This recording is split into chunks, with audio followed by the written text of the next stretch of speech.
मुख राम नाम नहीं आवा। बोलते रहे नहीं वो मुख ब्रह्मा जी ने राम नाम नहीं आवा। सो मुख ब्रह्मा व्यर्थ बनावा। सो मुख ब्रह्मा ने व्यर्थ बनावा। श्री राम जय जय राम। श्री राम जय जय राम। श्री राम जय जय राम। श्री राम जय जय हाँ श्री राम जय जय राम। राम जय जय राम।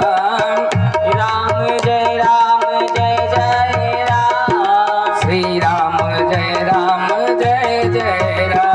बोलो श्री राम जय जय राम। श्री राम जय जय राम। बोलो श्री राम जय जय राम। बोलो श्री राम जय राम। बोलिए सियापति रामचंद्र भगवान की जय हो। तो मैं निवेदन कर रहा था कि इस यज्ञ से क्या क्या हमको फायदा होता है और क्या क्या हमें बदलाव लाना चाहिए। देखिए देवी भागवत में एक छोटी सी कथा आती है कि एक दुर्गम दैत्य था। तो दुर्गम दैत्य ने एक बार सभी वेद पुराण शास्त्रों को चुरा लिया उसने। तो चुरा लिया तब जब सारा वेद शास्त्र पुराण जब उन्होंने चुरा लिया तो उस समय से यज्ञ होना बंद हो गया। शास्त्र पुराण नहीं रहेंगे, पोथी नहीं रहेगी तो कैसे पुराण की कथा हो पाएगी, कैसे यज्ञ हो पाएगा। तो सब जब वेदों को चुरा लिया कोई यज्ञ नहीं हुई। कई वर्ष बीत गए, कई कल्प बीत गए। तो पृथ्वी से जल से विहीन हो गई पृथ्वी, कहीं पे भी जल ही ना रहे। ऐसा उपद्रव हो गया कि जीवन अस्त व्यस्त हो गया, सभी का जीना मुश्किल हो गया। तब माँ जगत जननी जगदम्बा ने कृपा करके उस दुर्गम दैत्य का संहार करके पुनः वेदों को ब्रह्मा जी के पास स्थापित किया। तभी से दुर्गम दैत्य को मारने के बाद माँ चंडी देवी का नाम दुर्गा जी पड़ा। और जब ब्रह्मा जी के पास पहुंचा तो जब उसने चुरा लिया था उस समय पृथ्वी पर जनजीवन अस्त व्यस्त इस तरह हो गया था कि एकदम जीना मुश्किल हो गया था, क्योंकि यज्ञ अनुष्ठान कोई होता नहीं था। और उसी के जो यज्ञ अनुष्ठान होता है इसी से अपना जीवन चल रहा है। आपके यहाँ नहीं होता लेकिन कहीं ना कहीं सब जगह होता रहता है। और होता है यज्ञ इसीलिए वृष्टि होती है, जल की आपूर्ति होती है। जल से हम अपने अनेकों कार्य को करते हैं, धोने से लेकर मांजने से लेकर सारा कार्य जल से ही है। जल के बिना जीवन संभव नहीं है। और ये जल हमें यज्ञ से प्राप्त होते हैं। जब यज्ञ में आहुति पड़ती है देवताओं का आवाहन होता है, देवता प्रसन्न होते हैं। वायु देवता, वायु हमें फ्री में मिल रही है, बिना वायु के हम एक क्षण भी नहीं रह सकते। उस वायु के लिए हम क्या कर पाते हैं? क्या हम उसमें गंदगी करना ही जानते हैं? उस जल से हमको जीवन प्राप्त होता है, क्या हम उसे गंदगी धोने के लिए ही यूज करते हैं? उसके लिए हमें क्या करना चाहिए? उसके लिए हमें यज्ञ करना चाहिए, यज्ञ कराना चाहिए। नहीं यज्ञ होगा तो जैसे दुर्गम दैत्य ने जब वेद पुराण शास्त्रों को चुरा लिया था तब हुआ था वैसे हो जाएगा। लेकिन अभी कलयुग की आयु 4,32,000 वर्ष है। अभी कलयुग का प्रथम चरण चल रहा है। अभी से आप लोग ये न सोचें कि अब बहुत अत्याचार हो गया, अब ये पृथ्वी ज्यादा दिन तक नहीं रहेगी। अभी ये ऐसे रहेगी और ऐसे यज्ञ अनुष्ठान और होते रहेंगे, बढ़ते जाएंगे। आने वाले समय में स्वर्णिम कलयुग आएगा। लेकिन कब आएगा? जब आप लोग धार्मिक बनेंगे, धर्म की रक्षा करेंगे। जब आप धार्मिक होंगे तब धर्म की रक्षा होगी, तब विश्व का कल्याण होगा। अभी ये ना समझो कि पृथ्वी खत्म हो गई, अपने आप को बदलो। इस यज्ञ से हमें यही सीख लेना चाहिए। राम यज्ञ है, राम के चरित्रों को ध्यान करो। राम जी कैसे थे,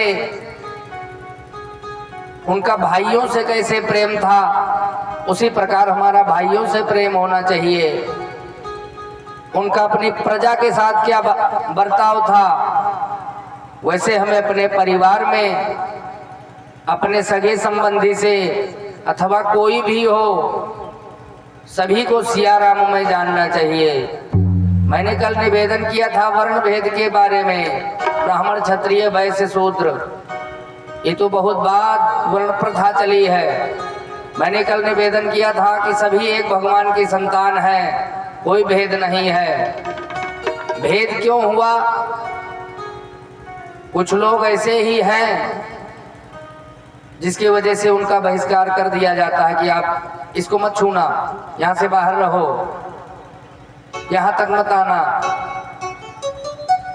क्योंकि अपने आप को बदलोगे नहीं, आपके अंदर सात्विक विचार नहीं आएगा, आपका आहार सात्विक नहीं रहेगा, तो आप हर चीज से वंचित रहोगे। अभी यज्ञ से ही वंचित हो। यज्ञ से वंचित रहने पर हम सभी को अनेक प्रकार की यातनाएं भोगने को मिलती है।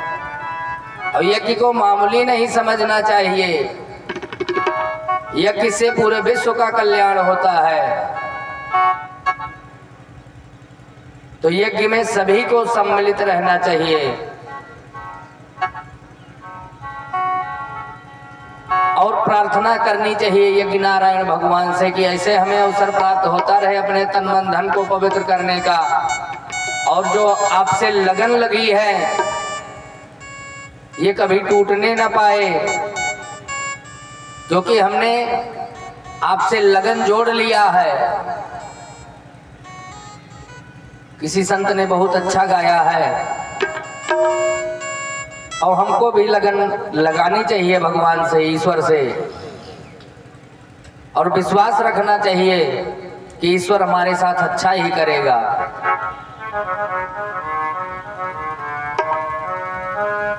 किसी साधक ने बड़ी सुंदर बात कही है भजन के माध्यम से कि लगन तुमसे लगा बैठे, लगन तुमसे लगा बैठे, जो होगा देखा जाएगा। लगन तुमसे लगा बैठे, जो होगा देखा जाएगा। लगन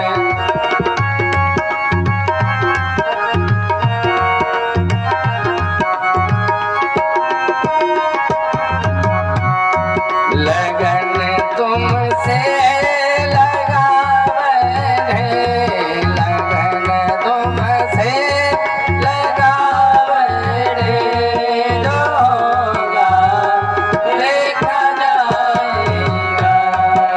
लगन तुमसे लगा बैठे, जो होगा देखा जाएगा। तुम्हें अपना, तुम्हें अपना, तुम्हें अपना बना बैठे, जो होगा देखा जाएगा। तुम्हें अपना बना बैठे, जो होगा देखा जाएगा। जय हो। भगवान से लगन लगा लो। और अगर शर्म, बहुत लोग शर्म करते हैं, बहुत लोग शर्म करते हैं, किसी के सामने ताली नहीं बजाना चाहते कि ताली बजाएंगे हमें फलानी देखत तो नहीं है कि ताली बजावत रहे हो। ऐसा नहीं होना चाहिए। मैंने पहले निवेदन किया, ताली बजाने से हमारी जो रेखाएं गड़बड़ है वो सही हो जाती हैं। स्नायु तंत्र होता जब आपस में टकराता है तो कई प्रकार की बीमारियां भाग जाती हैं, ब्लड सर्कुलेशन बढ़िया रहता है, इसलिए ताली बजाना चाहिए। और भगवान के मंदिर में बहुत जने छुप के प्रणाम करते हैं कि कोई देखत ना हो हमें, शर्म के मारे। जय हो। ऐसा नहीं होना चाहिए। लगन तुमसे लगा बैठे, लगन तुमसे लगा बैठे, जो होगा देखा जाएगा।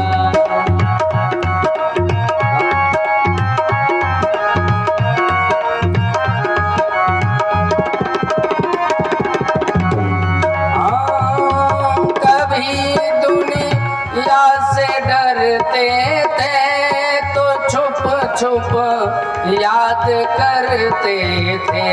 कभी दुनिया से डरते थे तो छुप छुप याद करते थे। कभी दुनिया से डरते थे तो छुप छुप याद करते थे। कभी दुनिया से डरते थे तो छुप छुप याद करते थे। शर्म अब बेच खा बैठे, शर्म अब बेच खा बैठे, जो होगा देखा जाएगा। शर्म अब शर्म ना करो भगवान के दरबार में, बड़े प्रेम से सभी लोग मस्ती से। देखा जाएगा।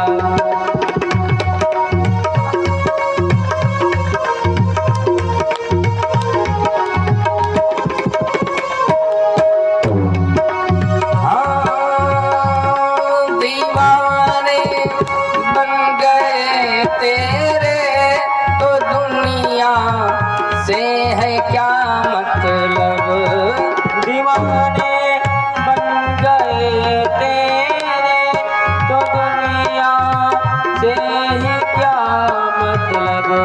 सभी से दिल, सभी से दिल, सभी से दिल चुरा बैठे, जो होगा देखा जाएगा।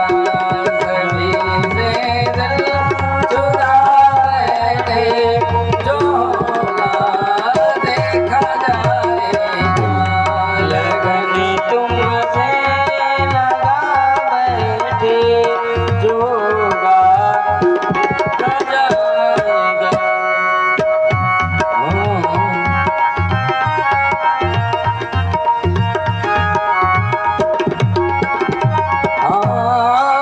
तुम्हारी बेरुखी से दिल, भगवान से प्रार्थना करें कि हमसे बेरुखी मत दिखाना प्रभु। हम आपको अपना बना बैठे हैं और बना भी लेना चाहिए, क्योंकि इसीलिए मानव जीवन मिला है। आने जाने से हमको छुटकारा मिल जाए इस संसार सागर में, मृत्यु लोक से आने जाने का छुटकारा मिल जाए, इसीलिए जीवन मिला है। इसमें अगर सुधार ले गए तो ठीक है, नहीं तो फिर इसी में चक्कर काटते रहो। हाँ, तुम्हारी बेरुखी से दिल ये मेरा टूट जाएगा।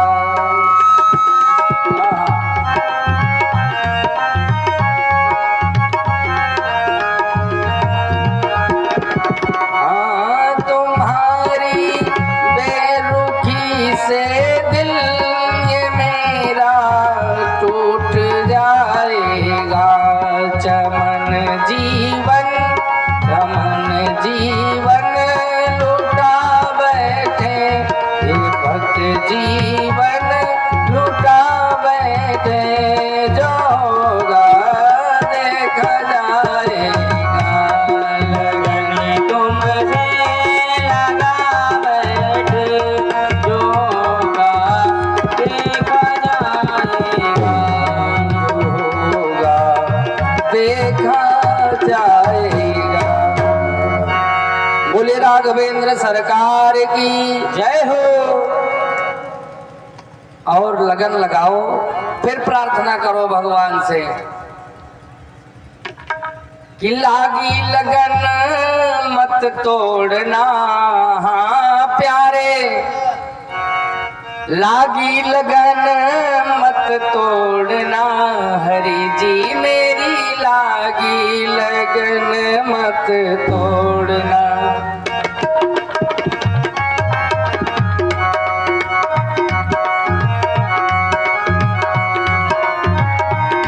जय हो।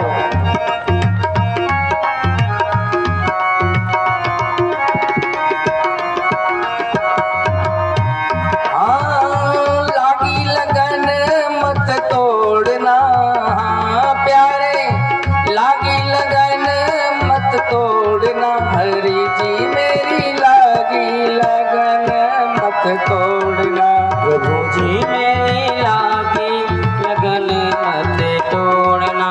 भगवान को ही अपना सेठ साहूकार सब बना दो। लगन मत तोड़ना, प्रभु जी मेरी लागी लगन मत तोड़ना, प्रभु जी मेरी लागी लगन मत तोड़ना। तो भगवान से लगन लगाने के लिए ही ऐसा अवसर मिला है कि भगवान को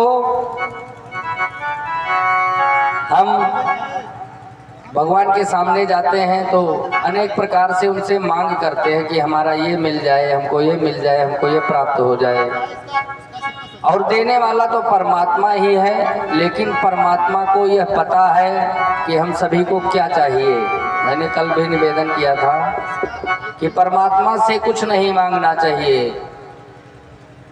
अगर मांगना है तो दूसरों के लिए मांगो कि प्रभु सबको खुशी रखना। अगर सबको खुशी रखेंगे तो सब में तो हम भी आ जाएंगे ना। अपने लिए अगर कुछ मांगना चाहिए तो भगवान की अनन्य भक्ति मांगनी चाहिए, क्योंकि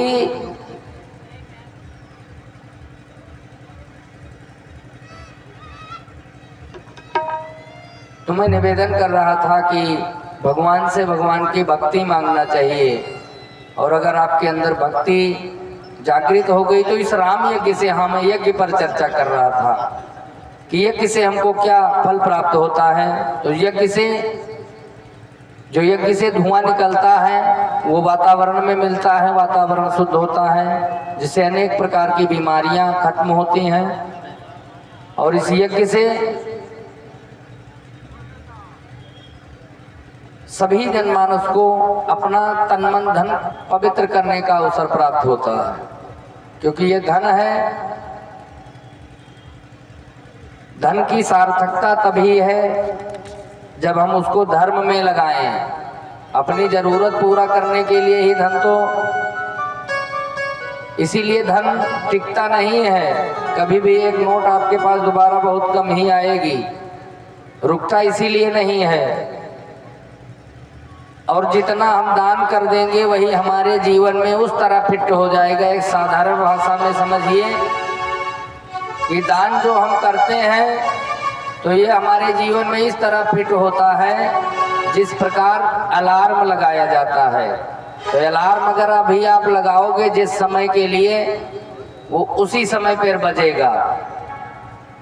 तो जो ये धर्म कर्म रूपी हम कहीं पर दान कर रहे हैं तो उसी अलार्म के तरह हमारे जीवन में फिट होता है। अपने समय पे काम जरूर करेगा, बजेगा जरूर। इसलिए धर्म करते ही नहीं सोचना चाहिए कि हमने यह मन्नत मांगी थी कि हम कलश उठाएंगे, उसमें इतना सहयोग करेंगे, हमारी ये मनोकामना पूर्ण हो जाए। अगर आपको विश्वास है जय श्री राम कि हाँ हमारी मनोकामना पूर्ण हो गई इस यज्ञ में सम्मिलित होने पर, इस यज्ञ में परिक्रमा लगाने पर, इस यज्ञ में सहयोग करने पर, अगर पूर्ण विश्वास है भगवान पर तो उसको कोई रोक नहीं सकता है। अगर मन में संशय है कि पता नहीं हो ना हो, कर तो दिए हैं, खर्चा पानी बहुत हो गया है, लेकिन पता नहीं हमारी मनोकामना ना पूर्ण हो, जहाँ जरा सा भी संशय आपके मन में रहेगा तब संदेह है। तो ये संशय रूपी पक्षी हमारे सर पर बैठा हुआ है।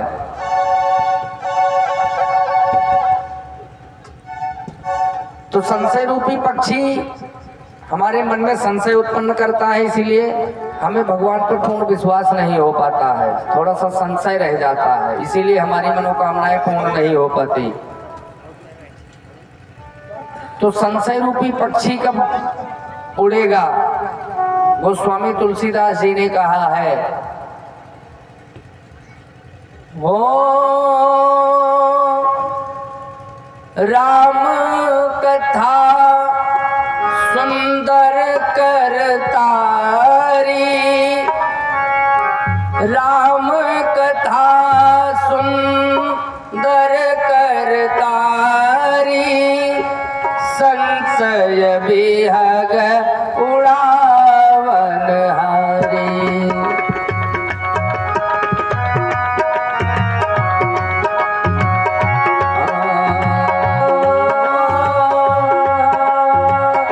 राम कथा सुंदर करतारी, संशय विहग उड़ावन हारी। सिया राम जय जय राम, सिया राम जय जय राम।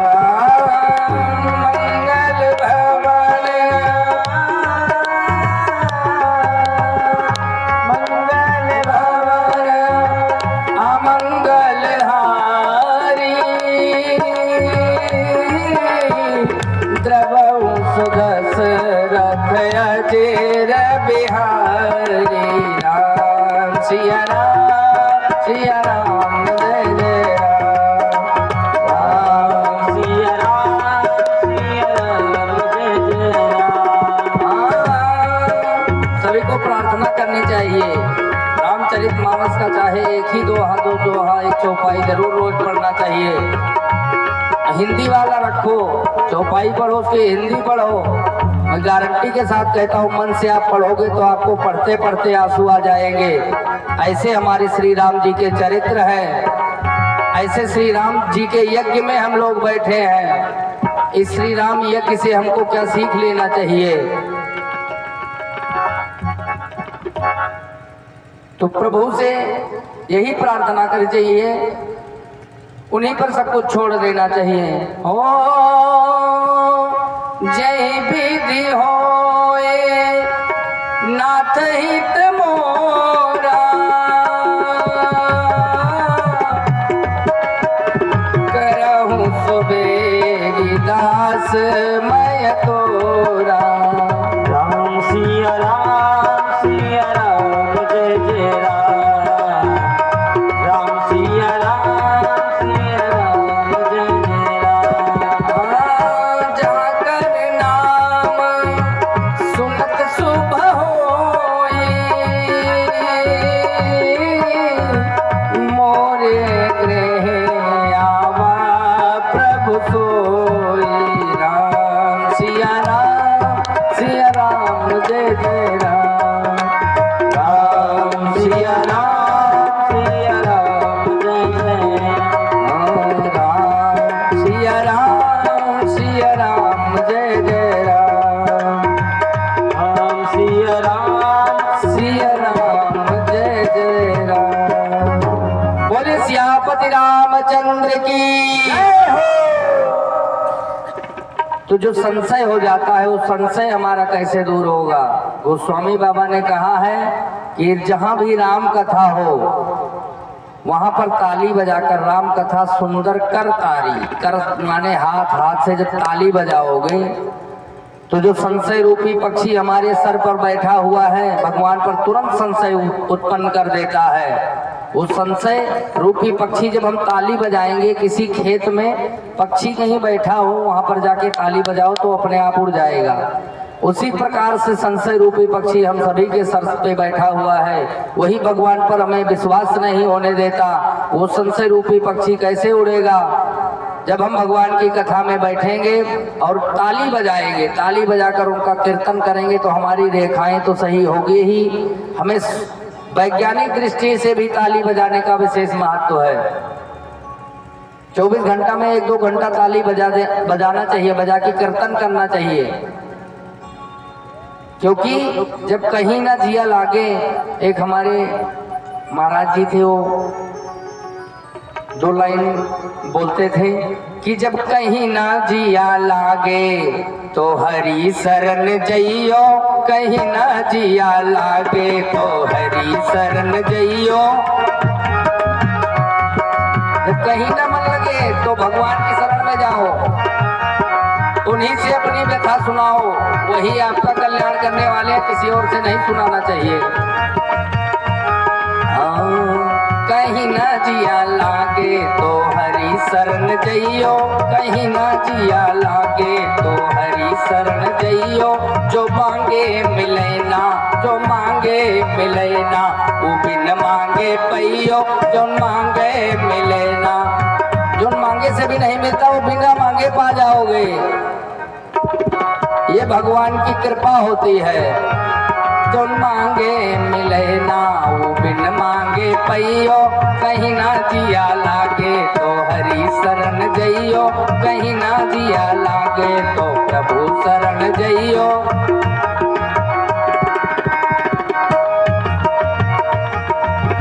क्योंकि भगवान का ही ऐसा दरबार है, देने वाले एक परमात्मा है। मैंने भी निवेदन किया था और ऐसे वो सबको मिलने लगे, इस श्लोक के माध्यम से बताया गया है कि कोटि सूर्य समप्रभा, कोटि सूर्य के समान, कोटि मतलब करोड़ों सूर्य के समान जिनकी आभा है। एक सूर्य को तो हम आंख मिला के देख नहीं पाते, और ऐसे करोड़ों सूर्य की आभा लिए जो भगवान नारायण हैं, उनको हम इस खुली आंखों से कैसे देख पाएंगे। लेकिन देख सकते हैं। कैसे देख सकते हैं? जब हमारे नेत्रों पर भक्ति रूपी चश्मा होगा तो हम उस चश्मे से नारायण हमारे पीछे आएंगे। क्योंकि उन्होंने खुद कहा है, श्रीमद् भागवत के महात्म्य में ही कहा गया है, उसी में भक्ति और ज्ञान वैराग्य की कथा है। तो भक्ति से भगवान भक्ति के पीछे दौड़े दौड़े आते हैं, और भक्ति रहेगी तो ज्ञान हमको प्राप्त होगा। तो भगवान से उनकी भक्ति ही मांगना चाहिए, और इस यज्ञ से हमको ज्ञान लेना चाहिए। तो ज्ञान कहाँ से प्राप्त होता है? ज्ञान संत महात्माओं की वाणी से प्राप्त होता है, गुरुदेव की वाणी से प्राप्त होता है, कथा के माध्यम से प्राप्त होता है, नाचने गाने से नहीं प्राप्त होता है। रामलीला रासलीला मंचन तो देखा जाता है, देखना भी चाहिए, अच्छा भी हो रहा है। लेकिन मैंने ये देखा, जितनी भीड़ यहाँ पर रासलीला रामलीला के लिए होती है, उतना कथा के लिए नहीं होती है। ये दुर्भाग्य है। हम देखते तो हैं, लेकिन उनके चरित्रों को अपने जीवन में हम उतारे कैसे, वो चीज बताया नहीं जाता रासलीला रामलीला के माध्यम से, तो हम लोगों का बदलाव हो नहीं पाता। वो चीज हमें पता कहाँ से चलेगी? ऐसे धार्मिक मंच से ही आपको पता चलेगी कि हमारा जीवन कैसा होना चाहिए। रासलीला रामलीला कोई गड़बड़ नहीं, बहुत अच्छा है, देखो। लेकिन रासलीला देखो तो रासलीला में जो कृष्ण जी ने कहा है वो करो, जो किया है उस पे मत करो, वो मत करो। कि यहाँ रासलीला कृष्ण भगवान के 1,108 रानी थी, 16,108, क्षमा करें वाणी में त्रुटि हुई। तो उन्होंने जो उपदेश दिया है, चाहे वो गीता में चाहे भागवत में, तो जो उन्होंने कहा है वो करो। और रामलीला जब देखो तो जो राम जी ने किया है वो करो। राम जी ने क्या किया है? मैं कल निवेदन किया था एक चौपाई के माध्यम से कि मात प्रातः काल उठ के रघुनाथा, मात पिता गुरु नाव इन माथा, और आयस पाए करे पुर काजा, और देखी चरित हर्षय मन राजा। पहला उनका दिनचर्या क्या था? रामलीला से हमें अब क्या सीखना चाहिए? लेकिन बस हम आए देख लिए, हाँ ये तो बढ़िया सजे हैं, ये थोड़े कम सजे हैं, बस यही देखते हैं। उससे हमको ज्ञान क्या प्राप्त करना चाहिए, उसके बारे में हम देखते ही नहीं। बस हम केवल डेकोरेशन देखने आते हैं कि हाँ इनका थोड़ा काजल मोटा हो गया है, और वो तो बहुत अच्छा रहा, वो बहुत अच्छा डांस करता रहा, यही सब होता है। लेकिन ऐसा नहीं होना चाहिए। रासलीला देखो तो जो भगवान कृष्ण ने कहा है वो करो, रामलीला देखो तो जो राम जी ने किया है, चाहे वो अपने पिता की आज्ञा पे 14 वर्ष के लिए चले गए। भाई का प्रेम देखो राम जी के, सभी के भाइयों में भी वैसा ही प्रेम होना चाहिए। ये राम महायज्ञ है, इस राम यज्ञ से अगर हमारा ये ग्राम, ये क्षेत्र राममय ना हो जाए तो इस यज्ञ का महत्व तो होता ही है, ये नहीं है कि यज्ञ का प्रभाव ही समाप्त हो जाएगा, ऐसी बात नहीं है। लेकिन इस यज्ञ का प्रभाव हम जनमानस पर तभी पूर्ण तरह होगा जब हम श्री राम यज्ञ में सम्मिलित हुए हैं, तो श्री राम जी के चरित्रों का अनुगमन करें, तभी इस यज्ञ के फल स्वरूप को हम प्राप्त कर पाएंगे। अब ये जीवन बार बार नहीं मिलता, कबो कृपा करे नर तन देहि, जब बड़ी कृपा होती है तब ये नर तन मिलता है, और ये देवताओं को भी नर तन दुर्लभ है।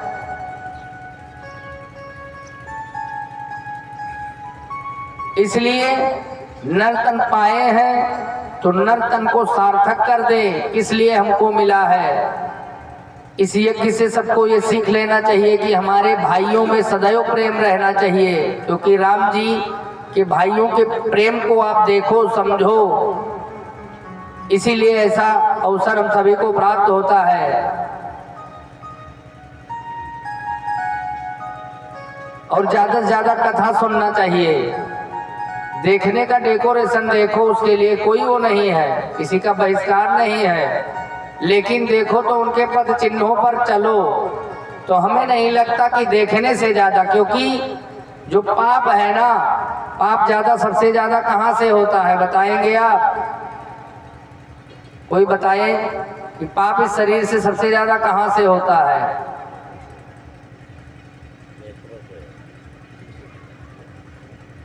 हमारे महाराज जी सभी लोग बता चुके, सबसे ज्यादा पाप इस आंखों से होता है। सूरदास जी ने अपने आंखों को ही समाप्त कर दिया कि नहीं देखेंगे ना कोई पाप होगा। तो देखने से देखो, जैसे ये आंख है, आंख ने देखा एक वृक्ष में फल लगा है, तो फल आंख तो तोड़ेगी नहीं, उसको तोड़ने के लिए जाना पड़ेगा वहां। पांव गया, पांव पहुंचा वहां, अब पांव तोड़ेगा भी नहीं, तोड़ेगा हाथ, हाथ ने तोड़ा, हाथ खाएगा नहीं, मुंह ने खाया, स्वाद जीवा को मिला। तब तक माली आ गया जो उस पेड़ की रखवाली करता था, वो आया, 2 डंडे लगा दिए तो रोने लगा, आंख से आंसू आने लगा। सजा किसको मिली? रोया कौन? देखा कौन था? आंख ने देखा था। तो इसलिए हमारी जो 5 ज्ञान इंद्रियां हैं, 5 कर्म इंद्रियां हैं इस शरीर में, पंचभौतिक या शरीर है, पंचभौतिक इस शरीर की सार्थकता इसी में है कि हम ज्यादा से ज्यादा धर्म करें, ज्यादा से ज्यादा दान करें, ज्यादा से ज्यादा नाम संकीर्तन करें। क्योंकि श्रीमद् भागवत के अंतिम श्लोक में एक ही बात कही गई है कि नाम संकीर्तनम यस्य सर्व पाप प्रणाशनम प्रणामो दुख समनस्तम नमामि हरिम परम। सभी आपके पापों का समन हो जाएगा नाम संकीर्तन से। इसलिए नाम संकीर्तन की आदत डालो, राम जी के चरित्रों आदर्शों पर चलने का प्रयास करो। आपकी वाणी में कुछ बदलाव आए इस यज्ञ से। इस यज्ञ का यही मतलब होता है, यही यज्ञ का प्रभाव होता है कि आपके अंदर उस यज्ञ का कुछ प्रभाव पड़ा। अब इस यज्ञ का प्रभाव यहाँ के वातावरण में पड़ जाए और इस वातावरण में हम रह रहे हैं, हमारे अंदर हमारे ऊपर उसका कोई प्रभाव ना पड़े, ऐसा नहीं होना चाहिए। जैसे श्री राम जी की प्रजा खुशहाल रहती थी, ऐसे श्री राम जी के यज्ञ से हमारे ग्राम में भी हम एक दूसरे से जो बैर भावना रखे रहे हों, त्याग दें उसको, कुछ नहीं होने वाला। बैर करके हम क्या लेके चले जाएंगे? एक एक कसी के लिए, एक एक हाथ के लिए लोग लड़ाई करते हैं, क्या हम उसको लेके जाएंगे? कुछ नहीं लेके जाएंगे। सभी से बड़े प्रेम से रहना चाहिए। ये जीवन बार बार नहीं मिलता, किसी से बैर करके हमको नहीं जाना चाहिए। ऐसे हमको रहना चाहिए कि हम ना रहे तो कोई याद करे कि हाँ फलाने रहे, बहुत अच्छे थे वो। यह करके जाना चाहिए कि कोई याद करे। लेकिन याद कोई कब करेगा? जब आप दया करोगे किसी के ऊपर। तो जब आप दया करोगे तो दया जब लिखोगे तो दया का उल्टा होगा, तब वो आपको याद करेगा। लिख के देख लो, दया को उल्टा लिखोगे तो याद, तब वो आपको याद करेगा। तो दया सभी पर करना सीखो। जीवों पर दया करो, बुजुर्गों पर दया करो, असहाय पर दया करो।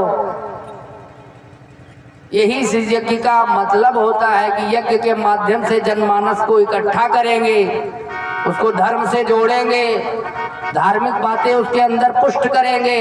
इसीलिए यज्ञ कराया जाता है, यज्ञ किया जाता है। संत आते हैं, महात्मा आते हैं, अनेक प्रकार का वक्तव्य देते हैं। तो सभी से निवेदन है कि इस यज्ञ से सभी के अंदर कुछ ना कुछ बदलाव होना चाहिए। मैंने निवेदन किया है, आहार ही आप लोगों को शुद्ध करना है इस बार से। बहुत लोगों को हमने सुना भी कि जो खाते पीते हैं उल्टा सीधा, वो खाने के लिए अनेक प्रकार का जुगाड़ लगा लेते हैं। कोई कहते हैं हमारे वहाँ बलि होती है, तो हमने कहा कहीं वेद शास्त्र पुराण में बलि की जीव हत्या नहीं लिखी है। वो जो करते हैं वो अपना उदर भरने के लिए कि वैसे करेंगे तो हमें लोग रोकेंगे,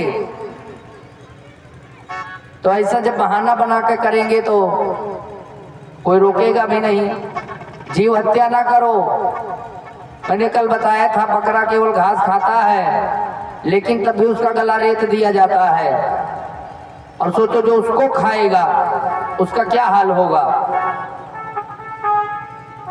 इस राम यज्ञ से हम सभी को यह संकल्प लेना चाहिए कि हम अपने आहार को सुधार देंगे।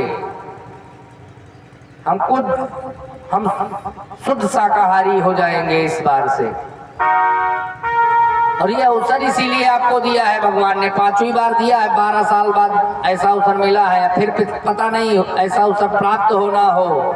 लेकिन हमने तो यही प्रार्थना किया है कि प्रभु आप सभी को पुनः ये अवसर प्राप्त करें, प्रदान करें कि जो इस बार नहीं हो पाया आप लोगों से, चाहे वो दान को लेकर के हो, चाहे वो भक्ति लेकर के हो, जो इस बार नहीं हो पाया आपसे, वो आपको पुनः अवसर प्रदान करें। तब आप उसमें बढ़ चढ़ के सहयोग भी करें और बढ़ चढ़ करके अपना योगदान करें और अपने आप को बदले, दोबारा से प्रभु के सामने उपस्थित हो। प्रभु आपकी कृपा से हमारे अंदर बदलाव हुआ, हम अपने अंदर कुछ और बदलाव चाहते हैं। हम यही चाहते हैं कि आपकी भक्ति हमारे अंदर सदैव जागृत रहे, क्योंकि भक्ति से ही मुक्ति होती है, भक्ति से ही ज्ञान होता है, ज्ञान संत महात्माओं से प्राप्त होता है।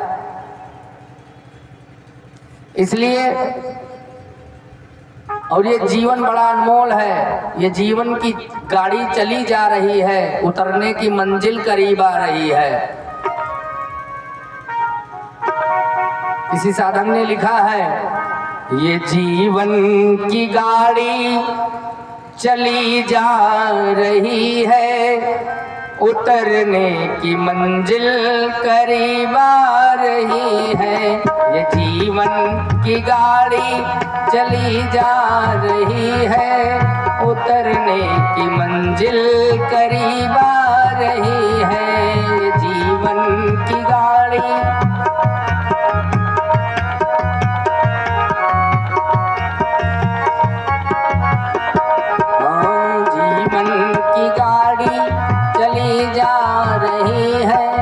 उतरने की मंजिल करीब आ रही है, जीवन की गाड़ी। ये जीवन की गाड़ी है, पटरी पे जा रही है, कब उतरना पड़े कोई पता नहीं है, एक क्षण का भरोसा नहीं है। इसलिए जब से सुधरो तभी सवेरा, सुधर जाओ। भगवान ने अवसर दिया है 5वीं बार, इतने पर भी आप लोग नहीं सुधरे ना। 5वीं बार 12 साल बाद अवसर दिया कि इससे आपके अंदर बदलाव होगा। और सबसे पहले देखा था बचपन का टेशन, सबसे पहले बचपन का टेशन आता है, उसमें खूब दुलार, खूब मस्ती, कोई रोकने वाला नहीं है। सबसे पहले देखा था बचपन का टेशन, आया बाद में फिर जवानी का जंक्शन, उसके बाद जवानी आती है। क्योंकि देखो, 4 प्रथमे न अर्जिता विद्या, द्वितीय न अर्जितम धनम, तृतीय न अर्जिता पुण्य, चतुर्थे किम करिष्यति। ये 4 पन इस जीवन के बताए गए हैं। 100 वर्ष की आयु निश्चित मानिए, 100 वर्ष जिएंगे भी, लेकिन उसके लिए प्राणायाम करना पड़ेगा आपको। प्राणायाम आप रोज करेंगे, अगर 100 वर्ष ना जिए, रोज करिए, तीनों टाइम करिए, पूरक कुंभक रेचक प्राणायाम करिए। प्राणायाम की बड़ी विशेष महत्व है, श्रीमद् भागवत में बताया गया है। आसन प्राणायाम, प्रत्याहार, अष्टांग योग बताया गया है। इस योग से हमारी आयु बढ़ती है। प्राणायाम की विधि होती है, समय मिले तो आप हमसे मिलना, हम आपको बताएंगे प्राणायाम कैसे किया जाता है। पूरा कुंभक रेचक होता है। तो इस जीवन का 4 पन होता है 100 वर्ष का। 25-25 वर्ष की 4 भाग में करो तो 25 चौका 100 हो गया। तो प्रथमे न अर्जिता विद्या, अगर इस 25 वर्ष में, जो पहले का 25 वर्ष है, इस वर्ष में, इस 25 वर्ष के अंदर अगर हम विद्या नहीं अर्जित कर पाए तो उसके बाद नहीं कर सकते। कोई कोटि कर्म कर लो, अगर 25 वर्ष तक आप नहीं पढ़ पाए तो उसके बाद नहीं पढ़ पाओगे, विद्या नहीं आएगी। द्वितीय न अर्जितम धनम, 25 से 50 वर्ष तक बस खाली कमाना है। 25 साल बहुत है, 25 साल आप कमा लोगे। द्वितीय स्तन की जो द्वितीयपन होता है 25 से 50 वर्ष, उसमें आप कमाई करो, खूब कमाओ, कमाना भी है, उससे अपने परिवार का पालन भरण पोषण होगा। तो द्वितीय नार्जितम धनम, तृतीय नार्जिता पुण्य, 50 से 75 वर्ष तक इसमें खूब ज्यादा से ज्यादा पुण्य कमाओ। पुण्य कैसे प्राप्त होगा? ऐसे यज्ञ में या कहीं धार्मिक प्रोग्राम हो, उसमें अपने तन मन धन को सार्थक कर लो, क्योंकि चतुर्थे किम करिष्यति, जो चौथापन 75 से 80 वर्ष तक का आएगा, उसमें आप कुछ नहीं कर पाओगे। पुण्य जो अर्जन करना है, दूसरों की सेवा करके, दूसरों का मदद करके, नाम उच्चारण करके, कथा सुन के, यज्ञ में दान दे करके, दूसरों की सहायता करके, दूसरों की बेटी के विवाह में कुछ सहायता कर करके, ये होता है पुण्य। 50 से 75 वर्ष तक आप यही करो। 75 वर्ष के बाद आप कुछ नहीं कर पाओगे, भजन भी नहीं कर पाओगे। 50 से 75 तक आपको भजन भी करना है। ये नहीं कि पहले दूसरे पन में हम भगवान को भूल जाए, नहीं। नाम जपते रहो, काम करते रहो, नाम जपते रहो, काम करते रहो, वक्त जीवन का यूं ही गुजर जाएगा।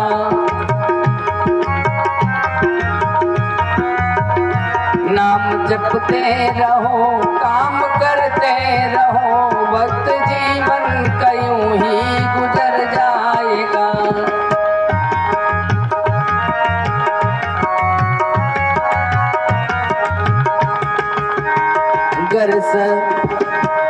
अगर लगन सच्ची भगवन से लग जाएगी, अगर लगन सच्ची भगवन से लग जाएगी, तेरे जीवन का नक्शा बदल जाएगा।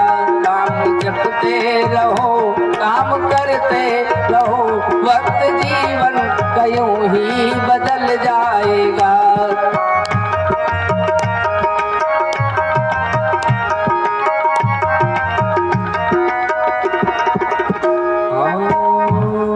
देखो, नाम जपते रहो, काम करते रहो, ये नहीं कि पहलापन हमको खाली पढ़ाई करना है।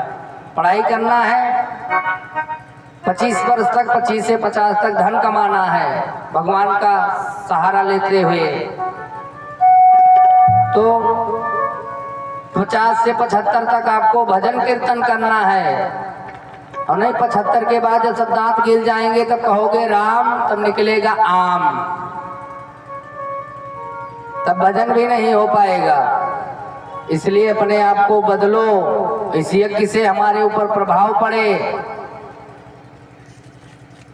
इस यज्ञ से हमको ये शिक्षा मिले, इस यज्ञ से हमारे अंदर बदलाव हुआ, हमारी वाणी में मधुरता आए। किसी से बोलो बड़े प्रेम से बोलो, प्रेम से बोलोगे तो आपका बिगड़ा काम भी बन जाएगा।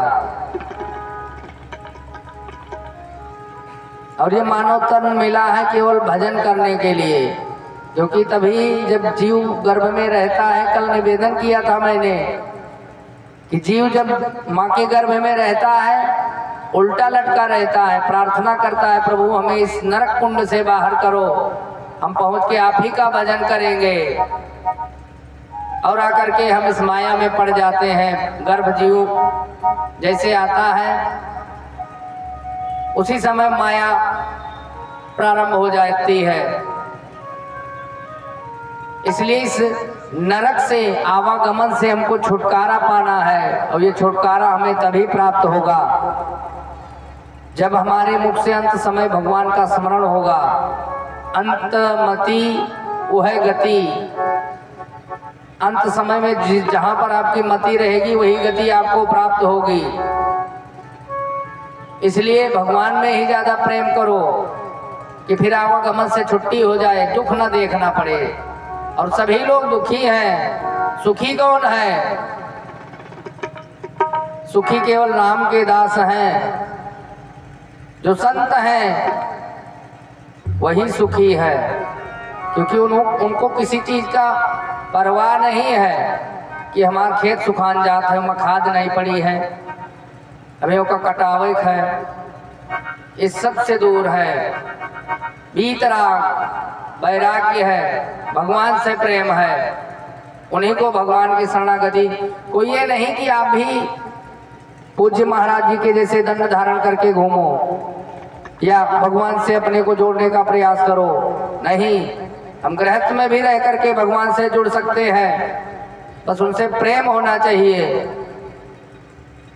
और संतोष अपने अंदर होना चाहिए। हाय हाय बहुत नहीं करना चाहिए। इस यज्ञ से हमको ये भी सीख लेना चाहिए कि हम हमारे अंदर संतोष हो, संतोष से बड़ा धन कुछ है नहीं।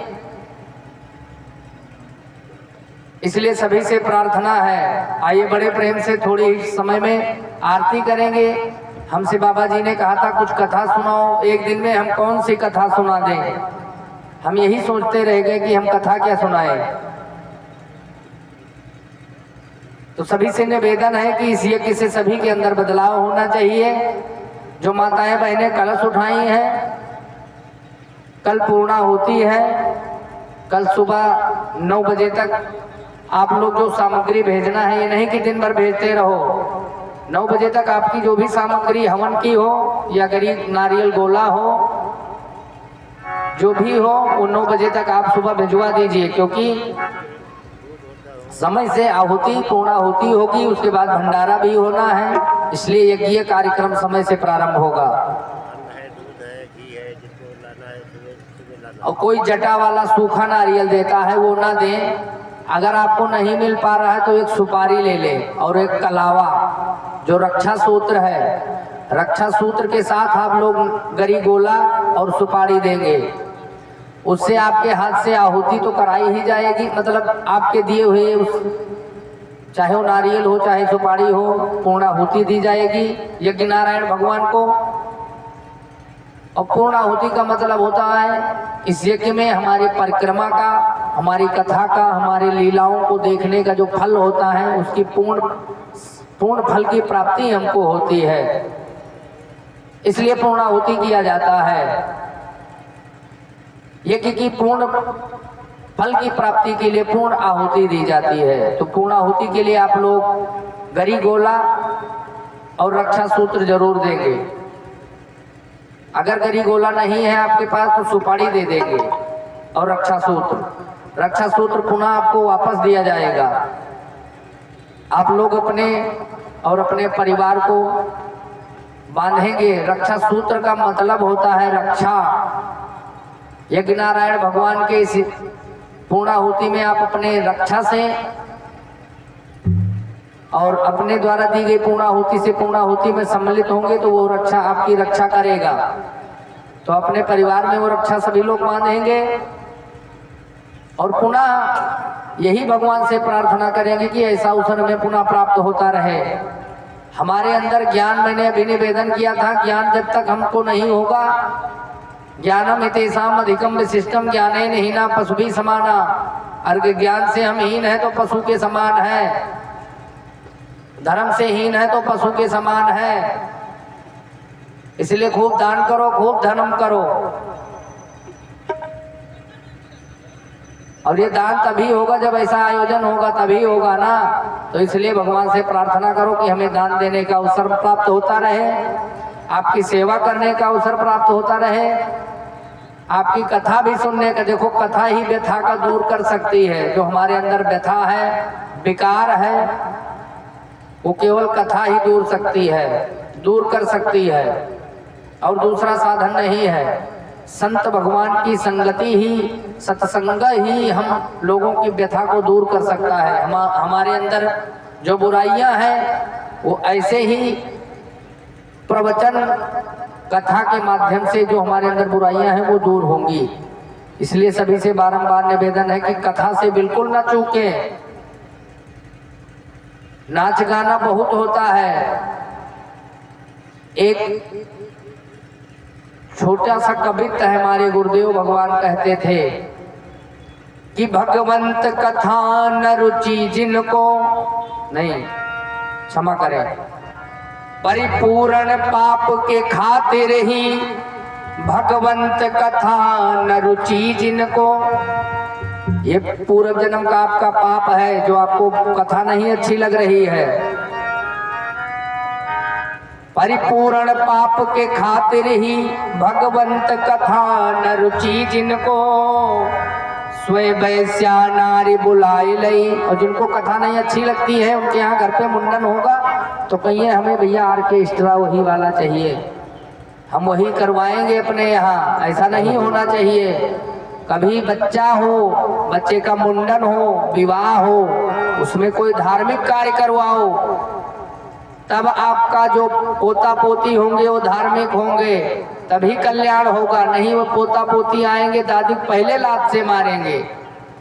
विवाह करो, अच्छे पंडित को बुलाओ, अच्छा मुहूर्त देखो, अच्छे समय में विवाह संपन्न करवाओ, तभी वो विवाह सुफलकारी होता है। नहीं तो पहले ही पति बैठे हैं, पत्नी श्री राम या पत्नी है पति श्री राम, ऐसा नहीं, विधिवत कार्य हो। इसलिए हम सबको ये शिक्षा लेनी चाहिए। इसलिए सभी से निवेदन है कि यज्ञ से, कथा से कभी ना वंचित रहें। तो मैं निवेदन कर रहा था कि परिपूर्ण पाप के खातिर ही भगवंत कथा न रुचि जिनको, स्वयं वैश्या नारी बुलाई लई। वो वैश्या बुलाते हैं नचवाने के लिए, ऐसा नहीं करना चाहिए। उनके पाप हैं जो ऐसा वो करता है। ये मैं नहीं कह रहा हूँ, ये लिखा है, किसी संत ने कहा है, तब मैं कह रहा हूँ। सोई वैश्या नारी बुलाई लई नचवावत हैं रिनको झिनको। अनेक प्रकार के लोग नचवाते हैं। तब जब वहां तबला बजता है तो मृदंग का है धिक है धिक है। देखो धिक है बुलाओ। ये कह रहा है धिक है यानी धिक्कार है, तुमको धिक्कार है। तब मंजीर जो मंजीरा बजता है तो कहता है किनको किनको, किसको धिक्कार है, किसको आप धिक्कार रहे हो। ये तो वैश्या नाच रही है, सब लोग आंखें फाड़ फाड़ के देख रहे हैं, आप धिक्कार किसको कह रहे हो, किनको किनको। तब वो वैश्या हाथ उठा के कहती है ऐसे, इनको धिक्कार है। देखो ये लोग देखने आए हैं, इनको क्या देखना चाहिए, क्या देखते हैं, क्या सुनना चाहिए, क्या सुनते हैं। ऐसा नहीं होना चाहिए। इस यज्ञ से हमको ये सीख लेना चाहिए कि जब हम कोई छोटा सा कार्य करोगे, ब्राह्मण बुलाओगे, साधु संत को बुला लो, जो खर्च करना है 1,50,000 खर्च कर दो, भागवत का आयोजन कर दो, या एक ही दिन के लिए 24 घंटा रामाधुन कर दो, या हरे कृष्ण कृष्ण कृष्ण हरे हरे, हरे राम राम राम हरे हरे, इन सब का आयोजन करो। इससे कल्याण होगा। नचाने गवाने से कुछ नहीं होने वाला। ये समझो हमारा पाप है। जो देखने जाता है वो भी उसको धिक्कार है। हम नहीं कहते। ये जो हमारे साम वेद का गायन करते हैं, ऐसे यंत्र कहते हैं धिक्कार है। मंजीरा कहता है किनको किनको, तो जो देखते हैं उनको धिक्कार है। तो ऐसे कार्य के आप लोग पात्र ना बने। आप बड़े, यहाँ के लोग भी बड़े अच्छे हैं। हमने देखा कि जो सुनते हैं वो तो सुनते ही हैं, वो अपने जीवन में उतारने का भी प्रयास करते हैं। जो बाहर से भी सुनते हैं उनकी भी यही दशा है।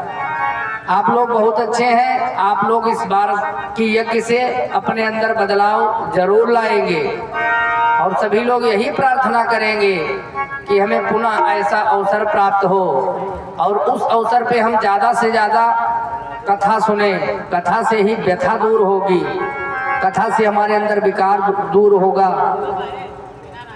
काम क्रोध मद लोभ मद मत्सर ईर्ष्या प्रसन्नता इत्यादि जो हमारे अंदर विकार हैं, वो कथा के माध्यम से ही दूर होंगे, और वही दूर करना है हम सभी को। नहीं तो हम ऐसे आवागमन में लगे रहेंगे, आना जाना हमका लगा रहेगा, और फिर ये मानव जन्म मिले ना मिले कोई पता नहीं है।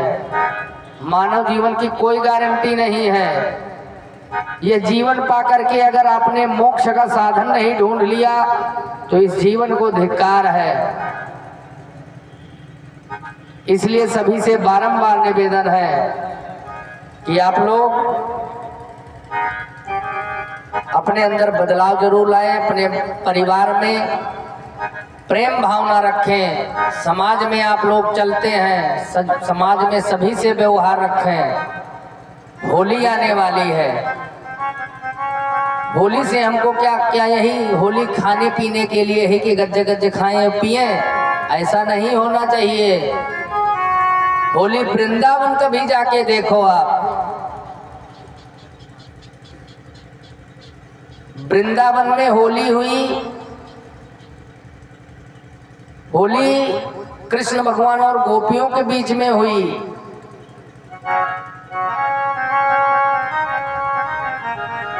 एक गोपी कहती है, कृष्ण भगवान, होली आने वाली है, याद आ गया थोड़ा, भगवान कृष्ण से कहती है गोपियां कि अचर पर रंग ना डारो बिहारी। भगवान से देखो होली खेलो इस बार, एक नारा होता है होली में, बुरा न मानो होली है। तो अगर किसी से हमारा बैर भाव हो, आप भी सभी लोग सुन लो, किसी को आप देखना नहीं पसंद करते हो, सबसे पहले जाकर के उन्हीं से होली खेलो, गले मिलो, कहो बुरा न मानो होली है, जो होना था हो गया। इस यज्ञ से हमको ये जानकारी, हमको ये प्राप्त हुआ है, इस यज्ञ का फल हमको प्राप्त हुआ है कि हमें किसी से बैर भावना नहीं करना है, कुछ नहीं लेके जाना, सब यहीं रह जाना है। आइए थोड़ा 2 लाइन गुनगुनाते हैं होली के गीत जो गोपियां भगवान श्री कृष्ण से प्रार्थना करती हैं। कहती हैं कि अचर पर रंग ना डारो बिहारी, अचर पर रंग ना डारो बिहारी, अचर पर रंग ना डारो बिहारी, अचर पर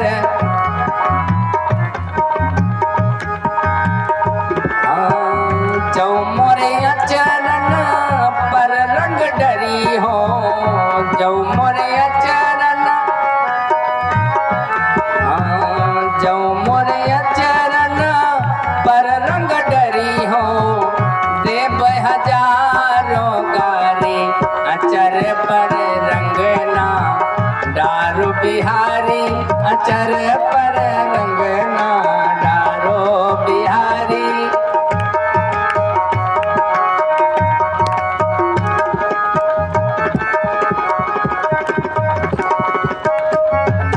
बहुत बड़ी भजन है, बहुत प्रेम से होली खेलती हैं सब कृष्ण भगवान से प्रार्थना करते हैं। और इस होली में सभी लोग सबसे प्रेम की होली खेलेंगे। होली प्रेम का त्योहार है। भगवान की पूजा में भी अबीर गुलाल चढ़ाया जाता है।